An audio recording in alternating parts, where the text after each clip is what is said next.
క్రీస్తునందు ప్రియులు దేవుని పిల్లలైన మీ అందరికీ కూడా క్రీస్తు నామములో ఈ సాయంకాల సమయంలో శుభాభివందనాలు తెలియజేసుకుంటూ ఈరోజు మన తండ్రి మన కొరకు సిద్ధపరిచిన ఒక వీలునామాను గురించిన సందర్భాలను బైబిల్ నుంచి మీ అందరితో కలిసి ఆలోచించాలి అని అనుకుంటున్నాను. అదే దాని పేరు దేవుని వీలునామా. దేవుని వీలునామా. వీలునామా అనగానే తండ్రి నుంచి పిల్లలకు సంక్రమించే ఆస్తి వివరాలు లేదా హక్కు. భూమి మీద మనుష్యులు సంపాదించే భూములు, ఇళ్ళు, బంగారాలు, ఇలాంటి సొత్తు ఏదైనా తమ గర్భాన పుట్టిన పిల్లలకు మాత్రమే చెందుతుంది అనేది the Indian law of succession act అని అంటారు దాన్ని. ఇండియన్ సక్సెషన్ యాక్ట్ అంటే వారసత్వపు హక్కు. అది ఇంచుమించు 1925 ఆ టైంలో రూపొందించబడింది.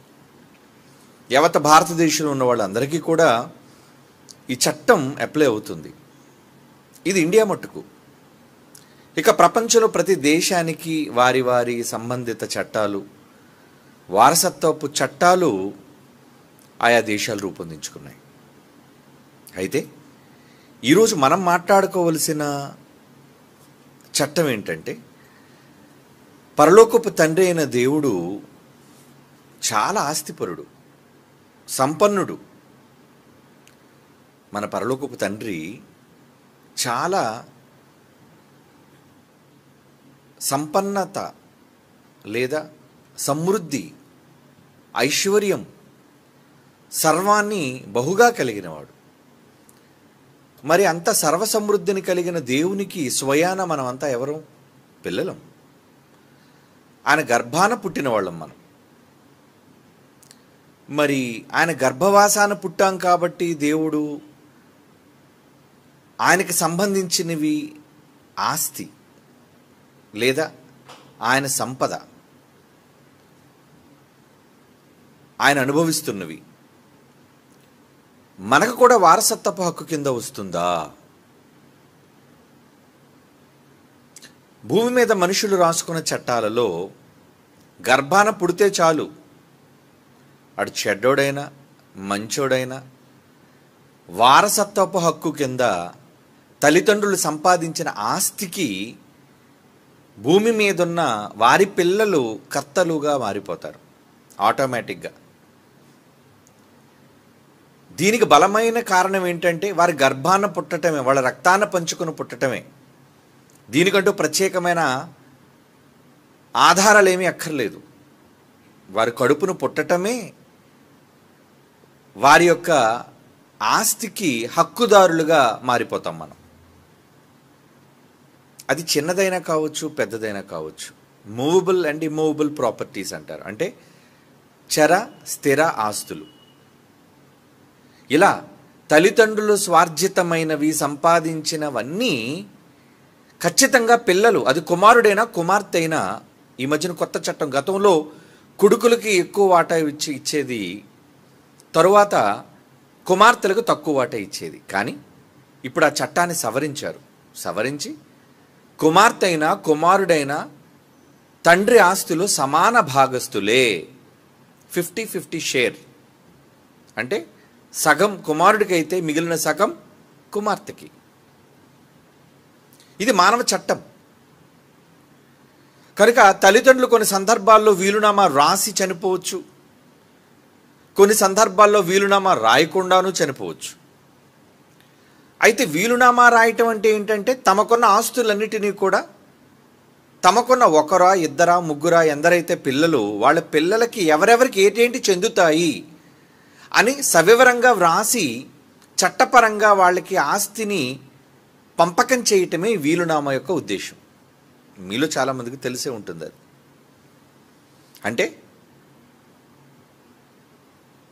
ఒకవేళ తండ్రి సంపన్నుడై ఉండి ఆయా రాష్ట్రాల్లో, ఆయా ప్రదేశాల్లో ఆయనకు ఎన్నో ఎకరాల భూములు ఉన్నప్పుడు, కట్టబడిన భవనాలు ఉన్నప్పుడు, ఫ్యాక్టరీస్ ఉన్నప్పుడు, అలాగే బంగారం ఉన్నప్పుడు, అలాగే బళ్ళు, ఏమండి 4 చక్ర వాహనాలు, అది ఏదైనా కావచ్చు.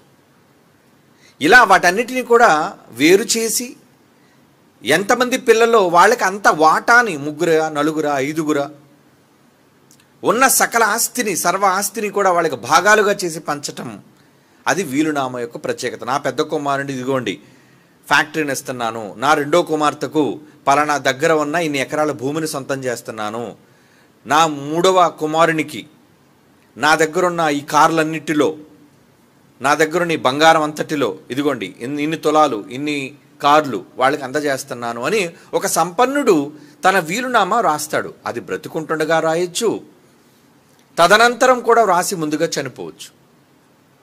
అది వీలునామా యొక్క ఉద్దేశం. అంటే వీలునామా అంటే ఏంటంటే హక్కు పరంగా తల్లిదండ్రుల నుంచి తమకు వచ్చే ఆస్తి యొక్క వివరాలను తెలియజేసేది, హక్కును తెలిపేదే వీలునామా. ఈ హక్కు ఎలా వస్తుందంటే ఇందాక మీకు చెప్పినట్లుగా వారి గర్భాన పుట్టటమే.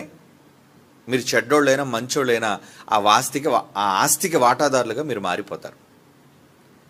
ఇది మనుషుల మధ్య జరిగేది. ఇక దేవుడి దగ్గరకు వచ్చేసరికి భూమి మీద ఉన్న మనుషులకున్న ఎకరాలు, 10 ఎకరాలు, 100 ఎకరాలు, బంగారాలు ఇవే ఆస్తి అనుకుంటే 3 లోకాలను, విశ్వాలనే ఆస్తిగా కలిగిన వాడు ఆయన.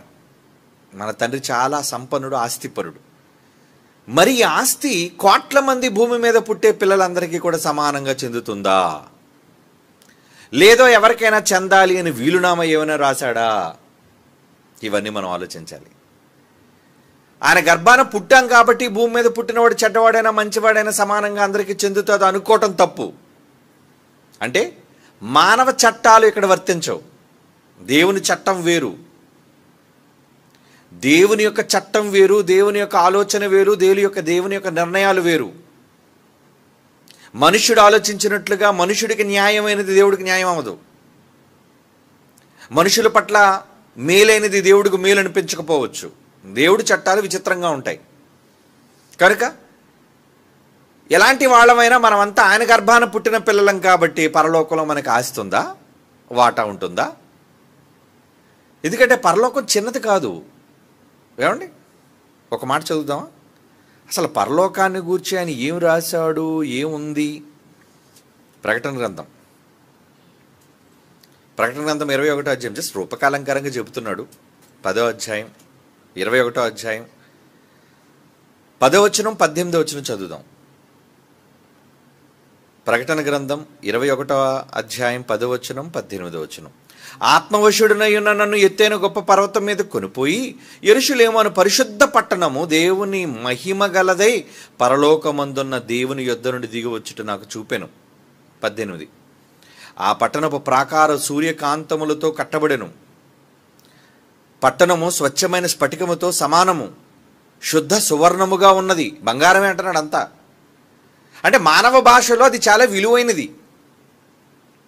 ఏమండి, నాన్నగాని చనిపోతూ అని చెప్పకుండా ఎక్కడైనా ఒక 200 గజాలు ఉన్నాయి అని అనుకుంటే వెంటనే పిల్లలు ఏమండి దానికోసం ఎగిసిపడరా, ఆసక్తి చూపురా?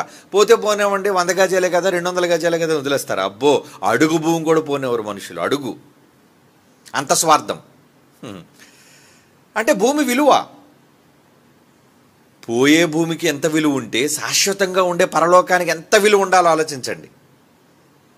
మరి అలాంటి లోకానికి, అంత గొప్ప సంపదకి, ఆస్తికి పుట్టుకతో మనం వారసులైపోయాం. కనుక పరలోకం ఇస్తాడంటే ఇవ్వను, సారీ. ఎందుకంటే మా నాన్న చచ్చిపోడు వీలునామా రాయడానికి. ఏమండి, అలాగనే బతుకుంటుండగా వీలునామా రాయొచ్చు. అయితే ఇందులో ఒక విషయం ఉంది. ఏంటంటే భూమి మీద ఉన్న చట్టాల్లో ఏంటంటే 2 విషయాలు మీరు గమనించాలి. ఒకటి, తాత తండ్రుల నుంచి వచ్చే ఆస్తి అయితే పిల్లలందరికీ సమానంగా పంచాలి. బాగా వినండి. అంటే మా తాతగారు లాజరస్ గారు, అంటే మీకు ఉదాహరణ చెప్తున్నానులేండి, అర్థం అవడానికి అపార్థం చేసుకోకండి. మా తాత లాజరస్ గారికి ఏమంటే ఒక 500 కోట్లు ఆస్తి ఉందనుకోండి. మా తాత నుంచి జైశాల్ గారికి వచ్చింది 500 కోట్ల ఆస్తి. తర్వాత జైశాల్ గారు తదనంతరం నాకు, నా కుమారుడికి 500 కోట్లు సమానంగా పంచాలి, లేదా నాకు మా అక్కకి సమానంగా రావాలి. అంటే 500లో 250 కోట్లు జాన్సన్ గారి భార్యకి, ఏమంటే 250 కోట్లు నాకు, ఎందుకంటే మేము ఇద్దరం పిల్లలం కదా. అది మా నాన్నగారికి ఇష్టం ఉన్నా లేకపోయినా, జైశాలి గారికి ఇష్టం ఉన్నా లేకపోయినా, తాత సంపాదించిన ఆస్తి కాబట్టి ఇద్దరికీ సమానంగా ఇచ్చేయాలి. ఒకవేళ ఆ 500 కోట్లు లాజరస్ గారు సంపాదించకుండా జైశాలి గారి సంపాదించారనుకోండి, ఇక్కడ చిన్న లిటిగేషన్ ఉంది. ఏంటో లిటిగేషన్? నాన్న ఎవరికి ఇష్టపడి ఎక్కువ రాస్తే అది వాళ్ళదే. అంటే ఈ హక్కు తండ్రికి ఉంటుంది. ఉదాహరణకి కుమార్తెకు 300 కోట్లు రాసి నాకు 200 కోట్లే రాశాడు అనుకోండి, నేను అడగడానికి హక్కు లేదు, నాకు అడిగే హక్కు లేదు. ఎందుకంటే స్వార్జితం అంటారు దాన్ని. సొంతగా సంపాదించాడు. రా నేను సంపాదించాను రా, మీ తాత ఏం సంపాదించి నాకు ఇవ్వలేదు, నేను సంపాదించాను కాబట్టి నా ఆస్తి నాకు నచ్చిన వాళ్ళకి ఇస్తా. మీ అమ్మకు ఒక 100 కోట్లు రాస్తాను, నీకు ఒక 200 కోట్లు రాస్తాను, మీ అక్కకు ఒక 200 కోట్లు రాస్తాను. నా ఆస్తి కాబట్టి, నేను సంపాదించింది కాబట్టి నాకు నచ్చిన వాళ్ళకి ఇచ్చుకునే హక్కు ఈ చట్టంలో ఉంది. కనుక తాత ముత్తాతల ఆస్తి అయితే సమానంగా ఇవ్వాలి, కానీ తండ్రి ఆస్తి అయితే మాత్రం అతను నచ్చిన వాళ్ళకి ఇచ్చుకోవచ్చు. మరి ఇప్పుడు పరలోకం తండ్రి ఆస్తే, లేదా తండ్రికి ఏమైనా తాత ముత్తాతలు ఉన్నారా? లేరు. తండ్రే మూలం. కనుక ఆయనదే సమస్తం కాబట్టి, సర్వం ఆయనదే కాబట్టి, ఆయనకి నచ్చిన వాళ్ళకి ఇచ్చే అధికారం మన చట్ట ప్రకారంగా ఆయనకు ఉందా లేదా? ఉంది. ఎవరికి ఎంత ఇవ్వాలి అన్నది మీ తాత ఏం సంపాదించి పెట్టలేదురా, నేనే యెహోవాని, నేనే సంపాదించానంతా, ఈ లోకాలన్నిటిని నేనే చేశాను. కనుక కుమారుల్లో ఎవరికి ఎంత ఇవ్వాలి అన్నది నా డెసిషన్. అది నేను వీలునామాలో రాస్తాను, ఎవరికి ఎంత చెందాలి అనేది. అదే మీకు వస్తుంది. ఇందులో మీరు పోరాటం చేసినా కుదరదు. ఇచ్చింది ఏమండి, వాగకుండా, మాట్లాడకుండా, నిశ్శబ్దంగా, మౌనంగా తీసుకుపోవడమే. అత్తెరు నాకు ఎంత వస్తుంది, మీరు ఇవ్వాలి అని అడిగే హక్కు భూమి మీద ఏ మనిషికి లేదు. ఎందుకంటే అది దేవుని సొత్తు. దేవుడే స్వయంగా లోకాలను నిర్మించాడు గనుక. ఇక్కడ మనం చూస్తే పరలోకం అంతా కూడా అంతా బంగారాలు, వజ్ర వైఢూర్యాలు, త్రోవలన్నీ కూడా ఇంకెలా ఉన్నదో మీకు తెలియదు కాదు.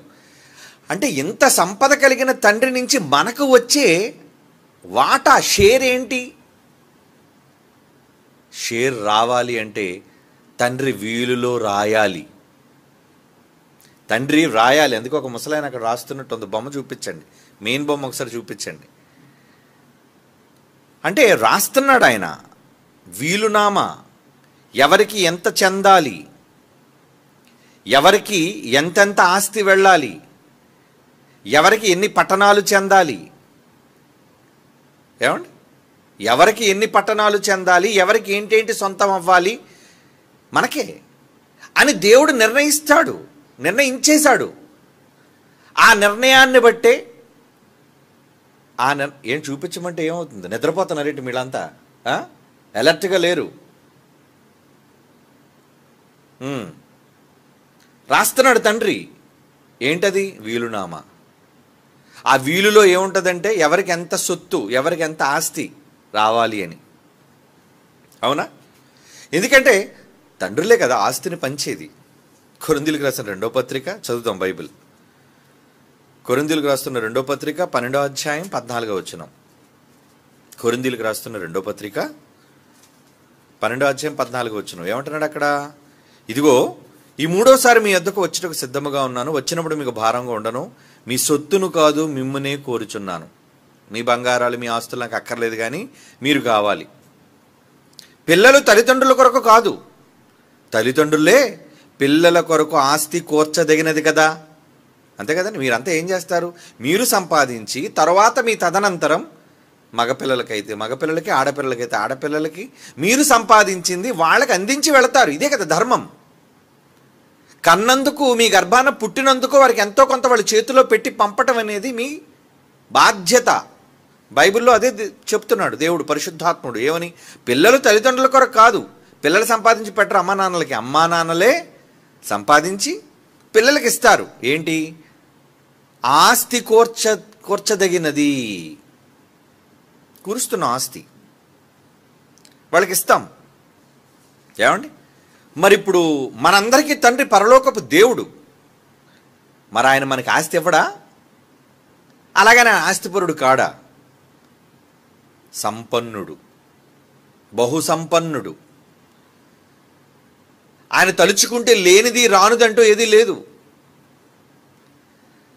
విశ్వంలో భూమి అనేది ఇసుక రేణువు కన్నా చిన్నది. ఈ భూమి ఎంత ఖరీదైనది, గొప్పదని మనం అనుకుంటుంటే, ఏమండి, ఏదో మోదవలసలో 1 ఎకరం పొలం కొనడానికి 2 కోట్లు అడిగారు మనల్ని. ఎకరం 2 కోట్ల. ఇంకా రానున్న రోజుల్లో ఇంకా పెరిగిపోతుంటుంది భూమి రేటు. కానీ ఏం చేస్తాం, కొనుక్కుంటున్నాం భూమి. ఇసుక రేణంత భూమి మీద ఉన్న ఈ ఖండాలలోని చిన్న నేల, అడుగుల నేల, గజాల నేల ఎంత ఖరీదైంది అయితే ఈ భూమి ఎంత ఖరీదైనది. ఈ భూమి పట్టిన ఈ సూర్య కుటుంబం ఎంత పెద్దది పదార్థం. ఈ సౌర కుటుంబం ఉన్న పాలపొంత నక్షత్ర మండలం ఎంత పెద్దది. ఈ నక్షత్ర మండలాలు, కోటాను కోట్ల నక్షత్ర మండలాలు ఉన్న ఈ విశ్వం ఎంత పెద్దది. ఇదంతా ప్రదేశమే కదా, విశాలమే కదా, స్పేస్ అంటారు దాన్ని, ఖాళీ. ఈ ఖాళీ అంతా ఇది చిన్నది. ఇక పరలోకం అంటారు, ఆత్మల లోకం, అది ఇంకా పెద్దది. పాతాళ లోకం, అది ఇంకా పెద్దది. మరి ఇన్ని లోకాలు, ఇన్ని భూభాగాలు, ఇవన్నీ తండ్రి సొత్తు. మరి తండ్రి మనకేం ఇవ్వడా? ఏముందండి, పరలోకానికి వెళ్ళిన తర్వాత ఏం ఉండదు అనుకున్నారా? అయ్యో, పరలోకానికి మీరు వెళ్ళిన తర్వాత సర్వ సుఖాలు మీకు ఉంటాయి. అంటే భూమి మీద ఏదైతే మీరు సుఖము అని అనుకుంటున్నారో దానికి ఎన్నో కొన్ని వందల వేల రెట్లు సంతోషం అనుభవిస్తారు మీరు. ఇది మనం ముందుగా విశ్వాసంతో గ్రహించాలంతే. మనం ఎవరం చూడలేదు దాన్ని, మనం ఎవరం చూడలేదండి. అందుకు దేవుడు ఒక మాట అన్నాడు. సామెతల గ్రంథం 8వ అధ్యాయం 21వ వచనం చూడండి. సామెతల గ్రంథం 8వ అధ్యాయం 21. నన్ను ప్రేమించు వారిని ఆస్తికర్తలుగా చేయుదును. ఏమంటాడు దేవుడు? ఎవరైతే దేవుణ్ణి ప్రేమిస్తారో, ఎవరైతే దేవుణ్ణి బాగా ప్రేమిస్తారో వారిని ఏం చేస్తారటండి? ఆస్తికర్తలుగా చేయను. ఆస్తి ఇస్తాను మీకు, ఆస్తికి మీరే వారసులు, ఇస్తాను మీకు. అమ్మా నాన్నలు బాగా సంపాదించారనుకోండి, పిల్లలు ఎలా ఉంటారు? దేనికి భయపడాల్సిన పని లేదు. మా నాన్నకి ఏంటండి, 10 తరాలు కూర్చొని తిన్నా తరగనంత సంపాదించి పెట్టాడు మా నాన్న. నేను పని చేయడం ఏంటి, నేను ఎవరికి చేయి చాపడం ఏంటి, అక్కర్లేదు. ఏ పని చేయకుండా అలా కూర్చొని తినొచ్చు మేము, అంత ఆస్తులు ఉన్నాయి మాకు అని చెప్పుకునేవాళ్ళు లేరా ఈ సమాజంలో, ప్రపంచంలో? ఉన్నారు. దేవుడు కూడా అంత గొప్ప సంపన్నుడు, ఆస్తి కలిగిన వాడు. ఆయన ఏమంటున్నాడు స్వయంగా? నన్ను ప్రేమించు వారిని ఆస్తికర్తలుగా చేయుదును. అంటే ఆస్తుంది ఆయనకి. ఆస్తికర్తలు అంటున్నాడు ఏంటి? ఆస్తికి వారసులు చేస్తాను మిమ్మల్ని అంటున్నాడు. కానీ కండిషన్, నా ఆస్తికి మిమ్మల్ని అందరినీ వారసులుగా చేయాలంటే మీరు ఏం చేయాలి? నన్ను బాగా ప్రేమించాలి. అందుకే చూడండి, ఆస్తి ఇంకా వీలునామా రాయకుండా ముసలోళ్ళ దగ్గర ఇంచుమించు ఒక 50 కోట్లు 20 కోట్లు 30 కోట్లు ఆస్తున్న తల్లులు కానీ తండ్రులు కానీ ఉంటే అబ్బో ఎంత ప్రేమగా చూసుకుంటుంటారంటే వాళ్ళు. ఎందుకంటే ముసలిది చచ్చిపోయే ముందు మా పేరు మీద రాయకుండా చచ్చిపోద్దేమోనని. అవునా? గొప్ప ప్రేమ చూపించేస్తుంటే వాళ్ళ మీద. ఎందుకంటే ఒరే, ఆ ముసలి చచ్చిపోయినంత వరకు మనం జాగ్రత్తగా చూసుకోవాలిరా, ఆ ముసలోడు పోయినంత వరకు మనం జాగ్రత్తగా చూసుకోవాలి. ఎందుకంటే పోయే ముందు మనకి ఆస్తి పత్రాల మీద సంతకం పెట్టేయాలి. ఎప్పుడు పెడతాది? ముసలావిడ కానీ ముసలాయన కానీ ఎప్పుడు పెడతాడు? ఉన్నప్పుడు గిన్నెడు చన్నీళ్ళు ఇవ్వకుండా, ఏమండి, అన్నం పెట్టినప్పుడల్లా ముటికలు పెడుతుంది అనుకోండి కోడలు. అప్పుడు ఏమనుకుంటుంది? ఇలాంటి వాడికి అసలు రాయకూడదు. అయినా ఇప్పుడు కోడలు అయితే పరాయింటిది, నా కొడుకు కోడలు కొడుతుంటే నా కొడుకు ఏం అంటలేదేంటి, గట్టిగా మాట్లాడలేదేంటి, కనుక అస్సలు కొడుక్కి నేను ఆస్తి రాయకూడదు అనుకుంటుంది. నన్ను సరిగ్గా చూడట్లేదు కదా. ఏమండి, మరికొంతమంది అయితే అత్తలని తేడా లేకుండా, తల్లులని తేడా లేకుండా అందరినీ ఎంతో ప్రేమగా చూసుకునేవాళ్ళు. అత్తగారు ఏం కావాలి చూడండి, మామయ్య గారు మీకు ఏం కావాలి చూడండి, ఏదో ఆశించి కాదు. అంటే బాధ్యతగా ధర్మంగా చూసుకునేవాళ్ళు, ఇంట్లో పెట్టుకుని చూసుకునేవాళ్ళు ఉంటారు. మరి అలాంటి వాళ్ళందరిని కూర్చి ఒకవేళ ఆ ఆస్తి ఒకవేళ ఆ వృద్ధుల దగ్గర ఉంటే వాళ్ళు ఏమనుకుంటారు? రాస్తే ఆస్తి అంతా వీళ్ళకే రాసేయాలి. ఎందుకంటే నా కూతురికి రాద్దామని అల్లుడు మంచోడు కాడు, తాగుబోతూ ఆడు మొత్తం ఆస్తి అంతా కరిగించేస్తాడు. కనుక ఏం చేయాలి? ఏమండి, కొడుక్కి రాసేద్దాం అనుకుని కొడుక్కి రాసేసిన వాళ్ళు ఉన్నారు. కొడుకు ఎంత ప్రేమించినా, కొడుకును కాదని ఏమండి కూతురికి రాసిన తల్లిదండ్రులు కూడా ఉన్నారు. ఏమండి కోడలంటే పడక. ఇలా పలు రకాలైన స్వభావాలతో మనుషులు ఉంటూ ఉంటారు సమాజంలో. అయితే ఇక్కడ మనం ఆలోచించాల్సింది ఏంటి?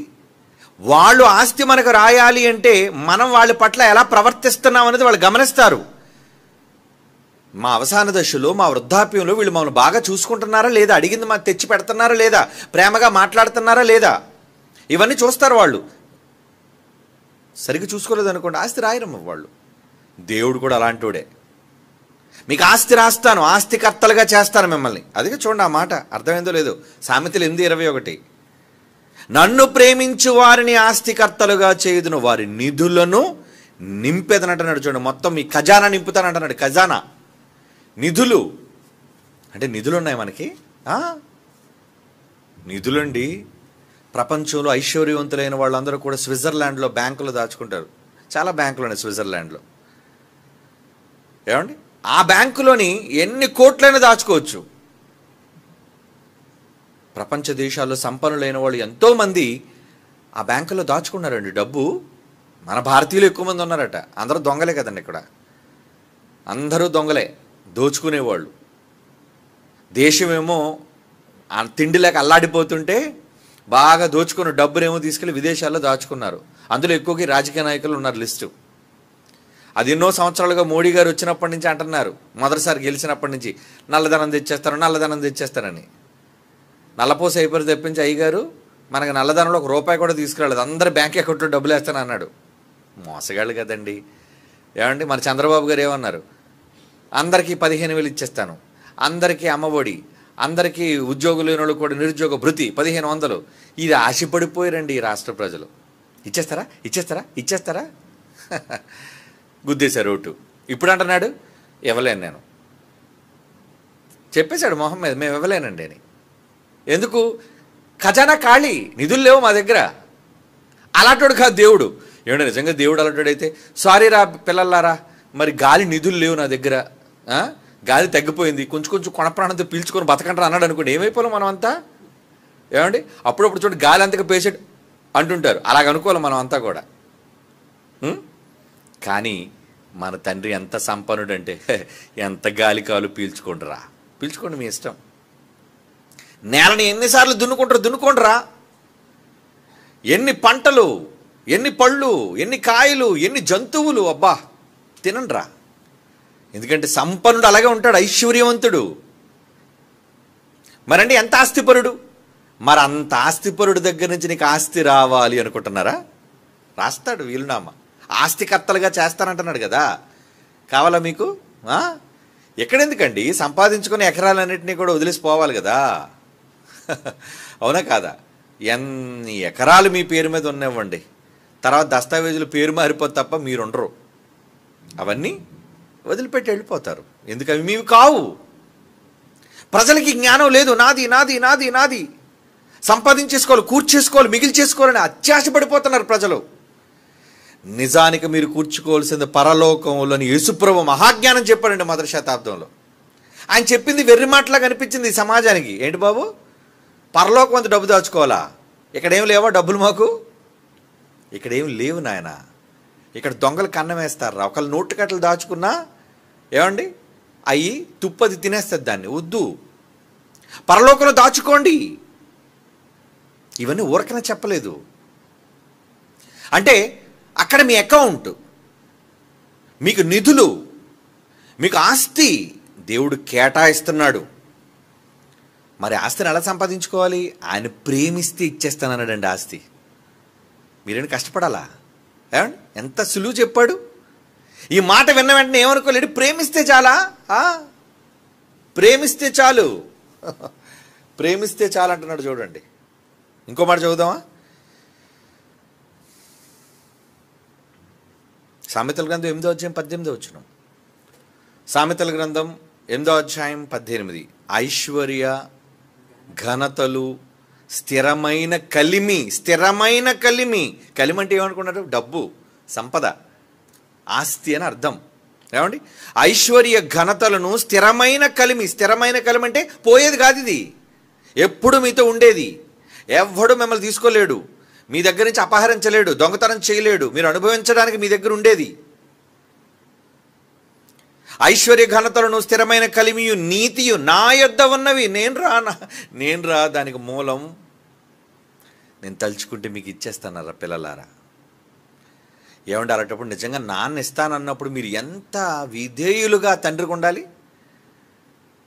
పట్టుమని 100 గజాలు కూడా ఉండవు, కానీ ముసలావిడ దగ్గరకు పాలిష్ కొడుతుంటారు ముసలావిడని. ఎందుకంటే ఆ 100 గజాలు రాసేస్తుంది మా అమ్మ నాకని. అవునా? లేదా ఒక 50 గజాలు, లేదా 10 గజాలైనా మా నాన్న రాసేస్తాడేమో నాకు.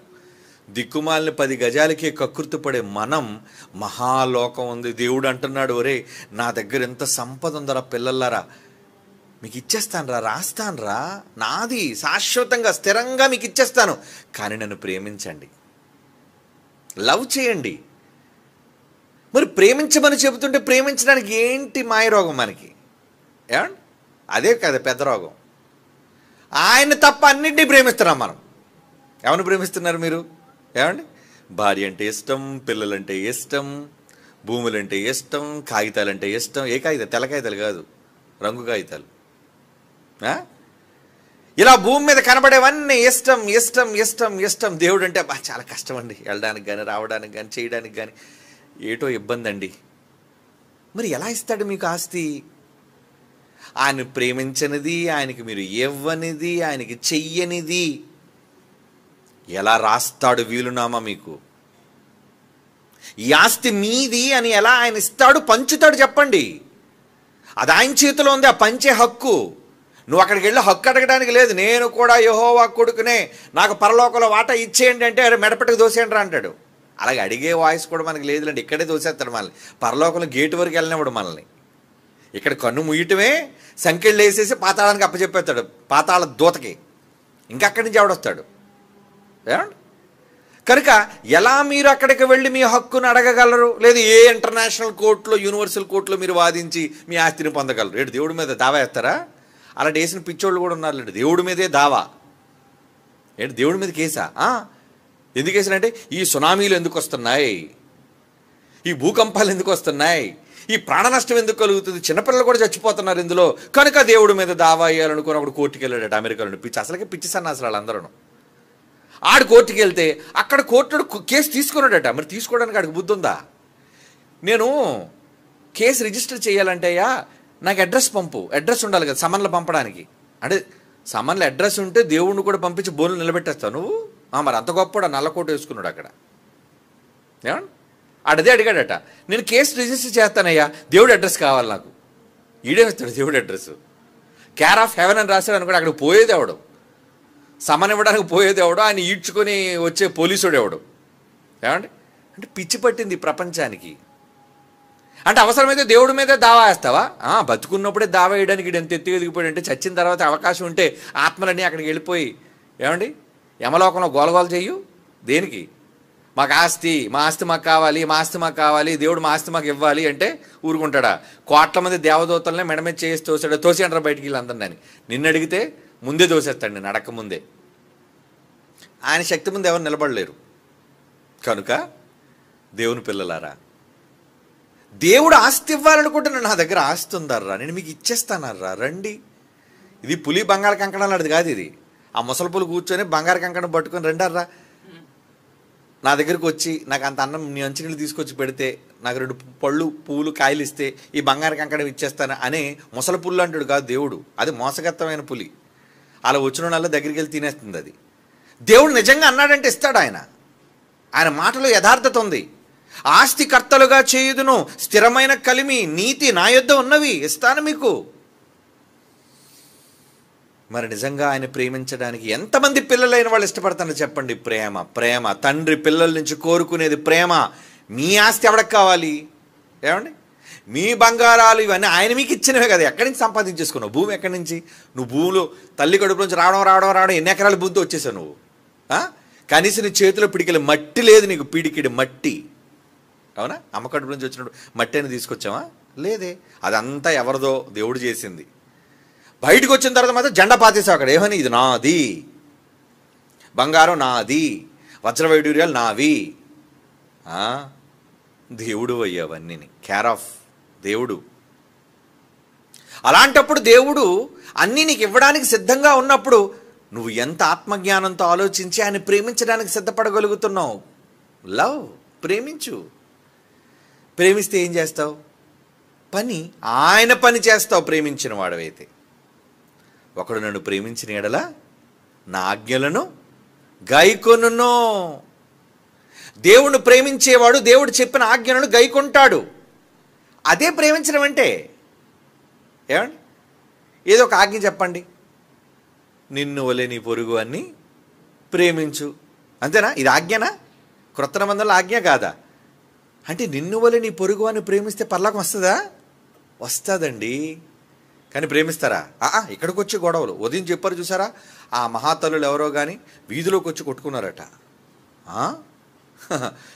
క్రైస్తవురాళ్ళయ్యుండి దేవుని పేరు చెప్పుకొని ఒకరంటే ఒకరికి ప్రేమ లేక మీరుంటే నిన్ను వలె నీ పొరుగువారిని ప్రేమించే ఆజ్ఞ నువ్వు నెరవేర్చలేనప్పుడు ఇప్పుడు చెప్పండి, ఇద్దరికి పరలోకం వస్తుందా?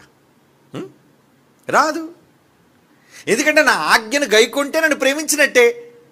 కనుక నిజంగా మీరు ఆయన ప్రేమిస్తున్నారంటే ఏం చేయాలి? లవ్ దై నేబర్, అంటే నీ పొరుగువాన్ని, నీ సోదరుని ప్రేమించు.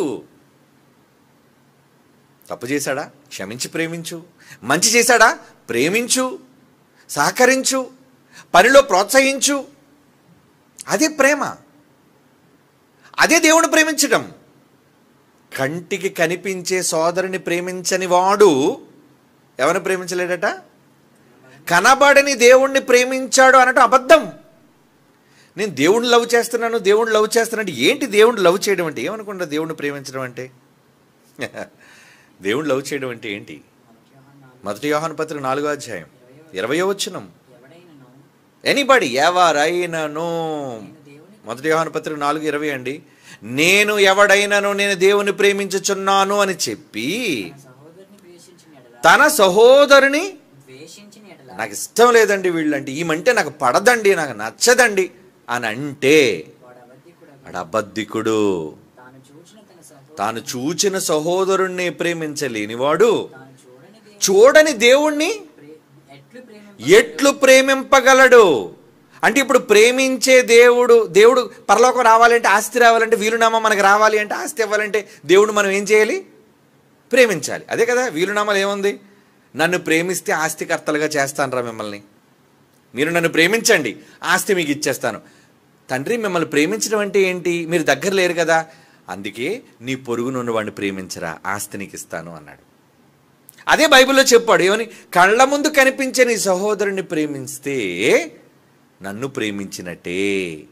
నీ పొరుగునున్న సహోదరునికి గిన్నెడు చన్నీళ్ళు ఇస్తే నాకు చేసినట్టే.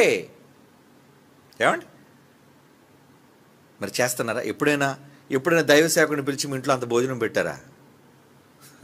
గిన్నెడు చల్లనీళ్ళు ఇచ్చారా? ఏ రోజైనా ఏమంటే దైవ సేవకుడు, ఇదిగోండి ఈ ధనాన్ని దేవుని సేవ కోసం మీరు వాడండి అని ఇచ్చారా? ఎవరో బహు కొద్ది మంది వేళ్ల మీద లెక్క పెట్టుకునే వాళ్ళు ఉంటారండి. అందరిలో ఉండదా ప్రేమ? దేనికి? నువ్వేం ప్రేమిస్తున్నావు సోదరుణ్ణి? నువ్వు నీ సోదరుని, నీ పొరుగువాడిని ఏం ప్రేమిస్తున్నావు? గిన్నెడు చన్నీళ్ళే ఇవ్వలేను, నువ్వు అన్నం పెడతావా ఇంటికి పిలిచి? ఏమండి, బట్టలు కొనిస్తావా? అవసరతలు ఆదుకుంటావా? మందులు కొనిస్తావా? సహాయపడతావా? అంటే ప్రేమ లేదు నీ దగ్గర. మరి ఎలా వస్తుంది మీకు ఆస్తి? ఎవడిస్తాడు మీకు ఆస్తి? ఏమండి, ఎంత మూర్ఖంగా వీళ్ళు ఆలోచిస్తున్నారు చూసారా? ఆస్తి మాకు వచ్చేస్తుంది, ఆస్తి మాకు వచ్చేస్తుంది. అందుకేనండి పరలోకాన్ని పోగొట్టుకుంటున్నారు. సామెతల గ్రంథం 13వ అధ్యాయం 22వ వచనం. సామెతల గ్రంథం 13వ అధ్యాయం 22వ వచనం. మంచివాడు తన పిల్లలను ఆస్తికర్తలుగా చేయను. మంచోడైతే ఏం చేస్తారంటే, నిజంగా మంచి తండ్రి కానీ తల్లి కానీ అయితే కేవలం వాడి గర్భాన పుట్టిన కొడుకు కోసం ఆలోచించరటండి, కూతురు కోసం ఆలోచించరట. నా కొడుకు, నా కుమార్తె గర్భంలో పుట్టిన మరొక కుమారుడు కుమార్తె, నా మనవడు నా మనవరాళ్ళు. అదేనండి అంటాడు, మంచివాడు తన పిల్లలను ఆస్తికర్తలుగా అన్నాడా, పిల్లలను అన్నాడా? పిల్లలను ఆస్తికర్తలుగా చేయును. మరి దేవుడు మంచివాడా? మంచి దేవుడా కాదా? మరి దేవుడు మంచివాడైతే ఏం చేస్తారట? మీకు, మీ గర్భాన పుట్టిన మీ పిల్లలకు, మీ గర్భాన పుట్టిన పిల్లల పిల్లల పిల్లలకు కూడా ఆస్తిని ఇచ్చేస్తాడు. అంటే అమ్మా నాన్న బాగా దేవుని కోసం కష్టపడ్డారనుకోండి, దేవుడు అంటాడు, అరే నాన్న మీ ఇద్దరు భలే కష్టపడ్డారా నా పని కోసం, మీ ఇద్దరు భార్యాభర్తలు ఇద్దరు కూడా కుటుంబంగా చాలా కష్టపడ్డారు, అందుకే ఇదిగో మీ ఆశీర్వాదాలు నీ గర్భాన పుట్టిన నీ పిల్లలకి ఇచ్చేస్తున్నాను, తీసుకో. ఎంత అదృష్టం, ఎంత భాగ్యం అది. దేవుడు అంటున్న మాటలండి, నేను చెప్తున్న మాటలు కావు ఇవి. ఆయన వాక్యం చాలా స్థిరమైనది. భూమి ఆకాశాలు గతించిపోతాయేమో కానీ ఆయన నోట నుండి వచ్చిన అక్షరం పొల్లు తప్పిపోదు. అంత స్థిరమైనది ఆయన మాట. మరి నిజంగా దేవుని కోసం మీరు కష్టపడగలుగుతున్నారు? ఎంతమంది దేవుని కోసం రెక్కల ముక్కలు చేసుకొని కష్టపడగలుగుతున్నారు? అలా పని చేస్తే మీకు వచ్చే భాగ్యం ఏంటో తెలుసా? మీకు వచ్చే అదృష్టం ఏంటో తెలుసా? ఏమండి, మీతో పాటు కష్టపడకుండా మీ పిల్లలకు కూడా ఆస్తి వచ్చేస్తుంది. అంతే కదా. తాత సంపాదించి పెట్టాడు అనుకోండి, మనవడే ఎక్కడ ఉద్యోగం చేసి సంపాదించాల్సిన పని లేదు. ఎందుకు? తల్లిదండ్రులు బాగా పితరులను చూసుకున్నారు కాబట్టి వాళ్ళ నుంచి ఆస్తి పిల్లల పిల్లలకు సంక్రమించేసింది, వచ్చేసింది. అలాంటిది దేవుడు ఎంత గొప్ప ఆఫర్ ఇచ్చాడు చూడండి. అంటే మీరు తల్లిదండ్రులుగా కష్టపడి నమ్మకంగా పనిచేస్తే మీ కడుపును పుట్టిన పిల్లలను వారసులుగా డిక్లేర్ చేస్తాడు దేవుడు. కానీ మీరు నమ్మకంగా పనిచేయాలి సుమా, దేవుణ్ణి బాగా ప్రేమించాలి సుమా. కండిషన్ ఇదంతా. అప్పుడు వీలునామాలో రాస్తాడు ఏమని? నా తదనంతరం కాదు, ఏమండి, మీ చావు అనంతరం. అంతే కదండి.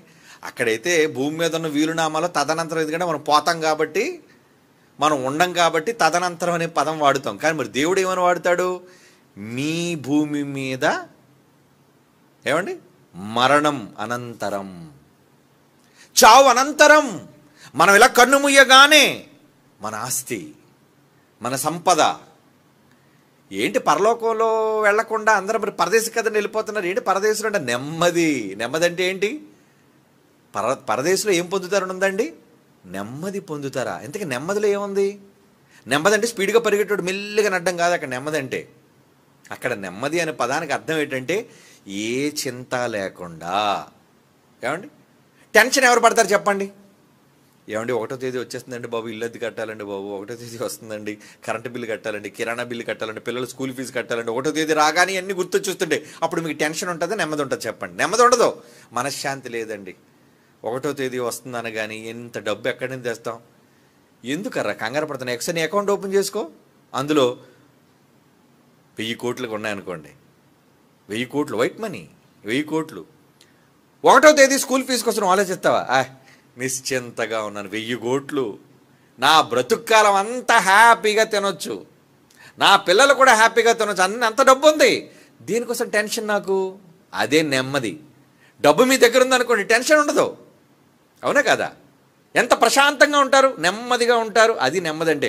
ఇప్పుడు నువ్వు పరదేశుల్లో నెమ్మది పొందుచున్నాడు అనేసి అంటే ఏంటి అక్కడ అనుకున్నారు? నెమ్మది అనేసరికి ఇదిగో నాయన నీ అకౌంట్ చూసుకో ఎంత ఉంది డబ్బు, అబ్బా ప్రభు ఇదంతా నాదేనా? నీదేనయ్యా. అమ్మయ్య, నాకు ఏ చీకు చింత లేదు ఇప్పుడు నాకు ఏ టెన్షన్ లేదయ్యా, హ్యాపీగా నేను ఉంటాను. ఎందుకంటే ఇంత ఆస్తి నాకు రాసేసావు నువ్వు, ఇంక నాకెందుకు బెంగ, నాకెందుకు భయం, దేనికోసం ఆలోచన? కనుక అక్కడ తినాలని కానీ, ఎలా బ్రతకాలని కానీ, ఎలా సంపాదించాలని కానీ పరదేశులో ఎటువంటి దాని గూర్చిన ఆలోచన, బెంగ, భయం లేదు. అదే నెమ్మది. అంటే మీ వీలునామా తీసుకొచ్చి మీ చేతిలో పెడతారు, ఇదిగో నాన్న ఆస్తి నీకే, అనుభవించు. ఎంతుందయ్యా, ఎంతకాలం? ఎల్లకాలం నీదే, అనుభవించు. ఇంక టెన్షన్ పడరండి. అక్కడికి వెళ్ళిన తర్వాత టెన్షన్ ఉండదు. ఎక్కడ భూమి మీద చచ్చిపోయినోడు కోసం మనం టెన్షన్ పడుతుంటాం, కానీ అక్కడ చచ్చిపోయి నీతిమంతులు సుమా, చనిపోయి నెమ్మది పొందే చోటుకి వెళ్ళిన వాళ్ళు ఎవ్వరు దేనికోసం చింతించరు. అన్నీ సమకూడున్నాయి వాళ్ళకి, అన్నీ వాళ్ళకున్నాయి, దేనికోసం వాళ్ళు బాధపడాలి? కనుక దేవుడు అంత నెమ్మదిని ఎలా ఇవ్వగలడు? భూమి మీద వాళ్ళు ఉన్నప్పుడు దేవుని కోసం కష్టపడ్డారు, పనిచేశారు. ఏమండి, దావీదు దేవుని కోసం గుడి కట్టాలనుకోవడం ఏంటి? వినండి, అంటే పిల్లల్ని అన్నాడంటే దేవుడు చేస్తాడా నిజంగా? దావీదు దేవుని ప్రేమించాడు, ఎన్నో కష్టాలు పడ్డాడు, యుద్ధాలు చేశాడు, ఏమండి ప్రాణాపాయాల నుంచి తప్పించబడ్డాడు, జీవితంలో ఎన్నో ఆటుపోట్లు అనుభవించాడు. ఏదో దేవుడి కోసం మందిరం కట్టాలనుకున్నాడు. అప్పుడు దేవుడు ఏమని మాట ఇచ్చేశాడు తెలుసా? దావీదు, నువ్వు బాగా నచ్చావయ్యా, నాకు నువ్వు చాలా నచ్చావు, అందుకే నీకు ఒక మాట ఇస్తాను. ఏంటో తెలుసా? సూర్యుడున్నంత వరకు. ఎంత పెద్ద మాట ఇచ్చాడు చూడండి. సూర్యుడున్నంత వరకు, ఆకాశం ఉన్నంత వరకు నీ గర్భాన్న పుట్టినవాడు ఈ భూమి మీద సింహాసనం మీద కూర్చుంటాడు అన్నాడు. చిన్న మాట అది. ఆ తర్వాత కడుపును పుట్టారండి ఉత్తమోత్తములైన పిల్లలు. సొలొమోను ఏదో జ్ఞానవంతుడు, మంచోడు, భక్తిపరుడు, ఓకే. ఇంకా తర్వాత పుట్టాడండి సొలొమోను కడుపును. ఎవడాడు? రెహబాము. ఎవడాడు? పాములాటుడాడు. ఏమండి రెహబాము ఎలాంటాడు? అబ్బో, వెరీ కన్నింగ్, చాలా క్రూరుడు వాడు. ఇంకా తర్వాత మంచివాళ్ళు పడుతున్నారు, చెడ్డవాళ్ళు పడుతున్నారు.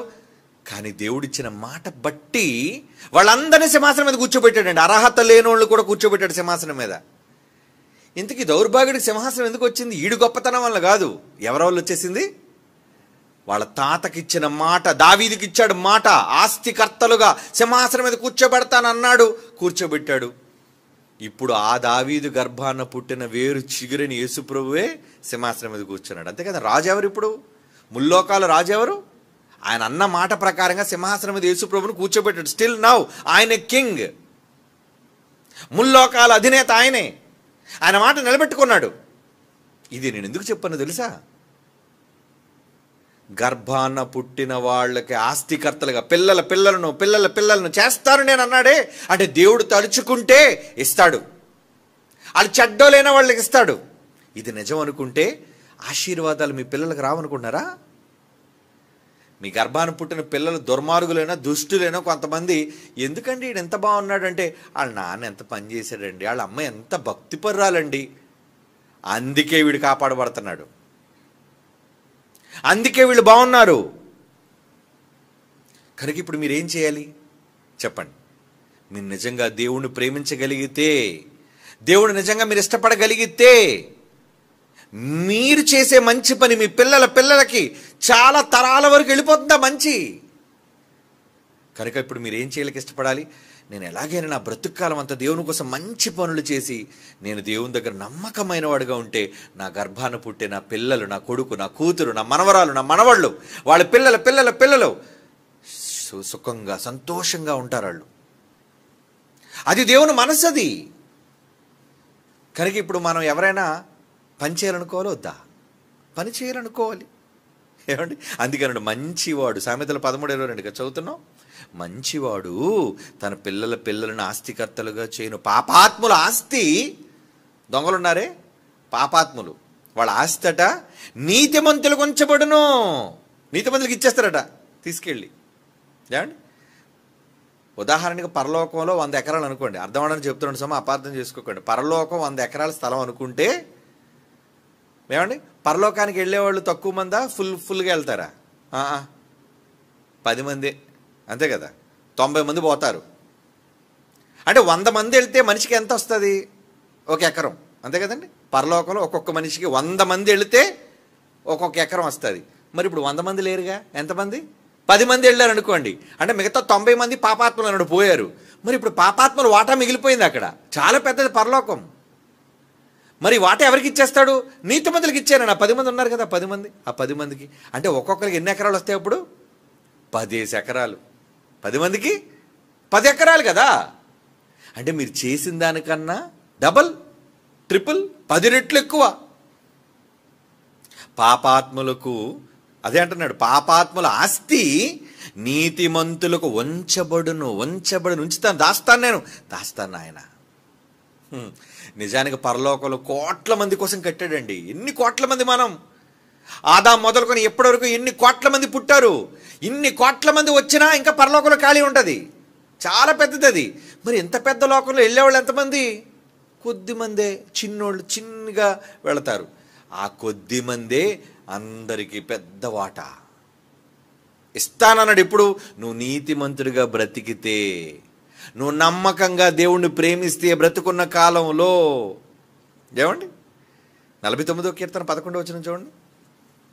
కీర్తనల గ్రంథం 49వ కీర్తన 11వ వచనం ఏమంటున్నాడు? వారు తమ ఆస్తిని ఇతరులకు విడిచిపెట్టుదురు, తమ ఇండ్లు నిరంతరము నిలుచున్ననియు తమ నివాసములు తరతరములు ఉండుననియు వారు అనుకొందురు. తమ భూములకు తమ పేళ్లు పెట్టుదురు. ఏం చేస్తారంటున్నాడండి? వారు తమ ఆస్తిని ఇతరులకు, ఇంకా మిగతా వాళ్ళకి ఇచ్చేస్తారట. తమ ఇండ్లు నిరంతరము నిలుచునని, మా ఇల్లు ఎప్పుడు ఉంటాయి, తమ నివాసములు తరతరములు ఉండునని వారు అనుకుంటారు.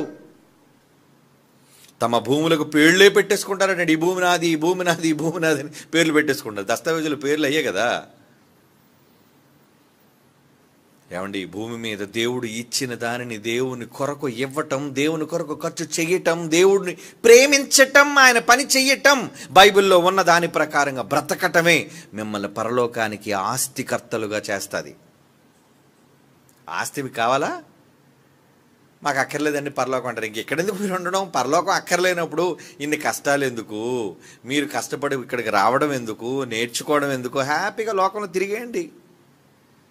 ఏమండి, డాక్టర్ పేషెంట్ని చూడగానే ఒక నెల రోజుల్లో అయిపోతాడు పేషెంట్ అని అర్థమైపోయింది అనుకోండి. అప్పుడు డాక్టర్ ఏమంటాడు తెలుసా?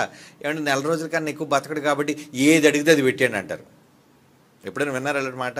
వినే ఉంటారండి. ఏది అడిగితే అది పెట్టాడు. ఎందుకంటే ఇక ఏమందు పని చేయదు, పోయేవాడు ఎలాగ పోతాడు? మాంసం అడుగుతాడా, లేదా ఏం అడుగుతాడు? నోటుకు వచ్చిందల్లా పెట్టేయండి, కనీసం తినైనా పోతాడు అని అంట డాక్టర్. ఈ మాట ఎందుకు చెప్పని తెలుసా? దేవుడు కోసం బ్రతకని వాడు భూమి మీద ఒకవాళ్ళు ఉంటే, ఆయన్ని ప్రేమించిన వాడు ఉంటే హ్యాపీగా ఎలాగ పోతాడాడు. కాబట్టి ఏం చేయాలి? తిరగనివ్వండి లోకంలో, ఆడికి నచ్చినట్లుగా భక్తిహీనుడిగా బ్రతకనివ్వండి. ఆడెలాగ పోయేది పాతాళం. అదే దేవుడు అంటాడు, అదే దేవుడు అంటున్నాడు. కనుక ఇప్పుడు మీరు ఏం చేయాలి? ఏం చేయాలి చెప్పండి? చదువుదాం ఒక మంచి మాట చదువుదాం. కీర్తన గ్రంథం 17వ కీర్తన 17వ కీర్తనలోని 14వ వచనంలో 2వ మాట. 17వ కీర్తన 14వ వచనంలోని 2వ మాట. నీవు నీ దానముల చేత వారి కడుపు నింపుచున్నావు. నీ దానముల చేత వారి కడుపు నింపుచున్నావు. వారు కుమారులు తృప్తి కలిగి తృప్తి పొందుదురు. తమ ఆస్తిని తమ పిల్లలకు విడిచిపెట్టుదురు. ఆస్తిని ఇచ్చేస్తారట. తీసుకోనాను, ఇదిగోరా ఎంత సంపాదించానురా. ఏమిటి జైశాలిగా నాకు సంపాదించి పెట్టిన ఆస్తి ఏమనుకుంటున్నారు? ఎవడకు కావాలండి ఎకరాల భూములు ఎన్నిని? నిష్ప్రయోజనమైనవి అవన్నీ. అందుకే అన్నీ కూడా ట్రస్ట్కి రాసేసాం మేమంతా. వద్దు, మాకొద్దు ఇవన్నీ. మరి ఏం సంపాదించి పెట్టాడు ఆయన? విజ్ఞానం, బైబిల్కి సంబంధించిన మహాజ్ఞానం, నిధి, పరలోకాన్నండి. ఈరోజు ఆ జ్ఞానం తెలుసుకోబట్టే కదా పరలోకానికి ఎలా వెళ్ళాలో, పరలోకంలో ఏమి సంపాదించుకోవాలో మనం తెలుసుకున్నాం. అది ఇంకెక్కడానికి వెళ్ళారనుకోండి, మిగతా గుళ్ళకి వెళ్తే ఏమి నేర్పిస్తారు? రా ప్రార్థన చేస్తాను నీకోసం. ఏమని చేయమంటావు? అయ్యగారు ఇల్లు లేదండి, నాకు ఇల్లు కొనుక్కునేటట్టు ప్రార్థన చేయండి. రా పరలోకమందున మా తండ్రి నీ కుమారుడికి పెద్ద భవనాన్ని ఇంటిగా ఇచ్చేయి, ఆమేన్. నీకేం కావాలి? మా అమ్మాయికి పెళ్లి కాలేదండి, ప్రార్థన చేయండి అంటే వీళ్ళు అడిగేవన్నీ ఎలాగ అడుగుతారు? భూమి మీద కారు కావాలని అడిగాడు ఒకడు, బంగారం కావాలని అడిగాడు ఒకడు, ఇల్లు కావాలని అడిగాడు ఒకడు, భూమి కావాలని అడిగాడు ఒకడు. అంటే అన్నీ కూడా విడిచిపెట్టేవి అడుగుతున్నాడు. ఎవడైనా పరలోకం కావాలని అడుగుతాడా? అడగడు. దానికి ఎవడో ప్రార్థన చేయుడు. ఏమండి, పరలోకం కావాలని అడుగుతాం మనం.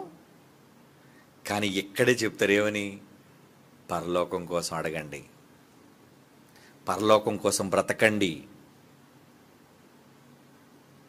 అలాంటి దొంగ మాటలు వింటే ఏమైపోతాం మనమంతా? ఇక్కడే అందరిలాగే భూములు సంపాదించేసుకొని, ఇక్కడ అన్నీ కూడబెట్టేసుకొని, ఏమండి ఆ తర్వాత విడిచిపెట్టి చచ్చిపోయి ఎక్కడికి పోతాం? పాతాళం. ఎందుకంటే దేవుని ప్రేమించలేదు, ఎప్పుడూ మన కోసమే బ్రతికాం. దేవుని పనిలో మనకు పాలు పంపులు లేవు. దేవుని కోసం మనం ఏ కష్టపడం, దేవుని కోసం మనం ఏ త్యాగాలు చెయ్యం. ఎలా వస్తుంది పరలోకం? దేవుడి దగ్గరకు వచ్చి కూడా మళ్ళీ నాకు ఇది కావాలి, అది కావాలి, భూమి కావాలి, పెళ్లి కావాలి, పిల్ల కావాలి, ఇవన్నీ అడుగుతున్నాం మనం. ఏమొస్తుంది నీకు దేవుడి దగ్గర నుంచి? అనిత్యములు, నిత్యములైన వాటి కోసం అనిత్యములైన వాటిని కావాలనుకుంటున్నావా? అది పోతాయి. పరలోకాన్ని పోగొట్టుకుంటున్నావు, వీటన్నిటిని అడుగుతున్నావు. నువ్వు అడగనవసరం లేదయ్యా. దేవుడు తలుచుకుంటే నీకు ఇచ్చేస్తాడు ఆయన. ఏమండి, దేవుడు అవసరం అనుకుంటే ఏమన్నాడు ఆయన? ఎంత మంచోడు. నాకు భూమి కావాలని నువ్వు అడగొద్దురా, నేను ఇస్తాను నీకు అవసరాన్ని బట్టి.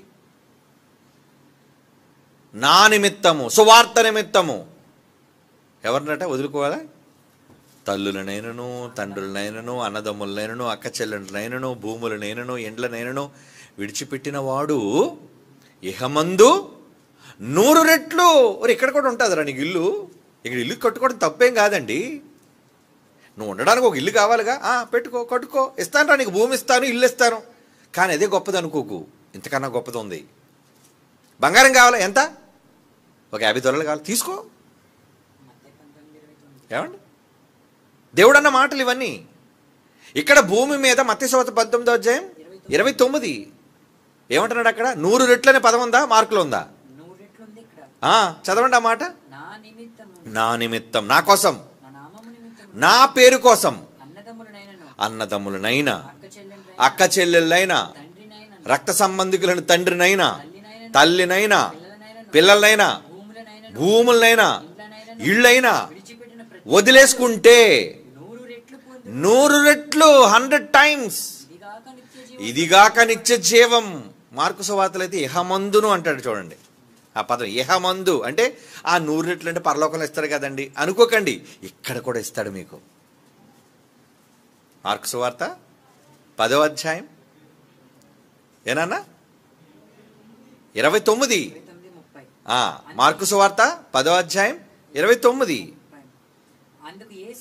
అందుకు యేసిట్లనెను, నా నామము నిమిత్తం, సువార్త నిమిత్తం ఇల్లు గాని, అన్నదమ్ములనైనా, తోడబుట్టిన వాళ్ళ అక్క చెల్లెళ్ళైనా, అమ్మా నాన్నలైనా, పిల్లలైనా, భూములనైనా విడిచినవాడు ఇప్పుడు ఇప్పుడు ఇప్పుడు ఇహమందును కష్టాలు కలిగినా 100 సంపాదించుకుంటావయ్యా భూములు. నువ్వు ఇస్తాను మీకు. అది నమ్మాలి దేవుణ్ణి. నాకు 100 ఎకరాలు కావాలంటే ఎందుకు నీకు 100 ఎకరాలు? ఇప్పుడు ఏం చేసుకుంటావు? నీకు ఎంత అవసరం అంత తీసుకో, ఆయన ఇస్తాడు. ఏమండి, మనకు అవసరం. రోజు సంవత్సరం మన జనం పెరిగిపోతున్నారు కనుక ఇచ్చాడు, పక్కన ఇంకొక ఎకరం ఇచ్చాడు. కొనుక్కోండి ఆయన, కొనుక్కో, కట్టు నాయన, ఆడిటోరియం కట్టు, అందరినీ పడుకోబెట్టు, అందులో వచ్చిన వాళ్ళందరికీ దేవుని వాక్యం నేర్పించు. అవసరం వచ్చింది, ఇంకా అవసరమా? ఆ పక్కనున్న స్థలాలు కూడా ఇస్తాడు. ముందే చెప్తున్నాను. ఇప్పుడు డబ్బులు లేదు కానీ అప్పుడు వస్తుంది డబ్బులు. ఆయన ఇస్తాడు. మనిషి ఇవ్వడం ఏంటి? దేవుని పిల్లలారా, దేవుడు అన్న మాట నిజం, అక్షర సత్యం అది. కాబట్టి ఇస్తాడా? ఇస్తాడా? ఖచ్చితంగా ఇస్తాడు. మరి నువ్వేం చేయాలి ఇవ్వాలి అంటే? ప్రేమించు. ఈ వీలునామాలో నువ్వు ఆయన్ని ప్రేమిస్తే, వీలులో అదే రాశాడు, నన్ను ప్రేమించిన వారిని ఆస్తికర్తలుగా. ఏమంటే ఒకసారి చదువుకుందాం. ఇంకా చాలా టాపిక్ ఉంది, నెక్స్ట్ వారం కూడా వీలైతే ఇదే మాట్లాడుకుందాం. ఎందుకంటే మనకి ఏటేటి వాటా మనకు రావాలో, మన ఆస్తి ఏంటో మనం తెలుసుకోవాలి కదా. పూర్తిగా మన ఆస్తులు ఎక్కడెక్కడ ఉన్నాయో మనం తెలుసుకోకపోతే, ఎలా వస్తాయో మనకు తెలుసుకోకపోతే అన్నీ వదిలేసుకుంటాం, మనం నిష్ప్రయోజనం అయిపోద్ది. కనుక జాగ్రత్త తెలుసుకుందాం మనం. ఏమంటే ఒకసారి ముగించుకునే ముందు ఈ మాట మళ్ళీ చదువుదాం. ఏంటా మాట? ఇందరూ మనం చదువుకున్నాం సామెతల గ్రంథం 8వ అధ్యాయం 21. కండిషన్, వీలునామాలో కండిషన్ రాశాడు. ఏంటా కండిషన్? నన్ను ప్రేమించు వారిని. నన్ను ప్రేమిస్తే చాలే. ఆ కండిషన్ ఏంటది? అప్పుడు వారిని ఆస్తికర్తలుగా చేయుదును, వారి నిధులను నింపుదును అంటున్నాడు. చూడండి, నింపేస్తాను నిధులో. నీ అకౌంట్ చూసుకో, బ్యాలెన్స్ ఉంటుంది, టెన్షన్ పడవు. దేనికి? వస్తాయి, అన్నీ వస్తాయి, నీ కాళ్ళ దగ్గర తెస్తాను నేను. ఎంత గొప్ప తండ్రి!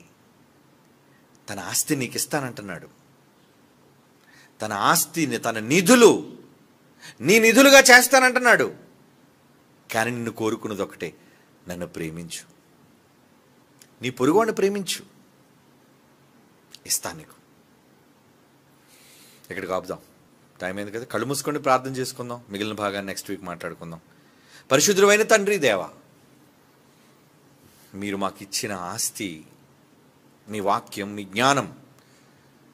కానీ అంతకన్నా ముఖ్యమైనది మాకు మీరే ముఖ్యం.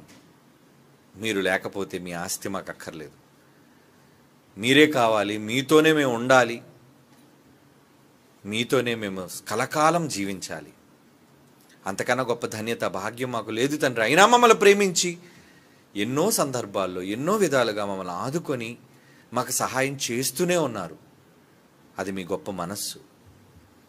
మీ మాటలు విన్న మేము భవిష్యత్తులో అందరి వలె కాకుండా మిమ్మల్ని ప్రేమించి మీరు ఇచ్చే గొప్ప సంపదకు వారసులుగా మేము మారగలుగుటకు సహాయం దయచేయవలసిందిగా ప్రార్థిస్తూ యేసుక్రీస్తు వారి సర్వోన్నతమైన నామంలో ఈ ప్రార్థన విజ్ఞాపనలు మీకు సమర్పించుచున్నాము తండ్రి. ఆమేన్.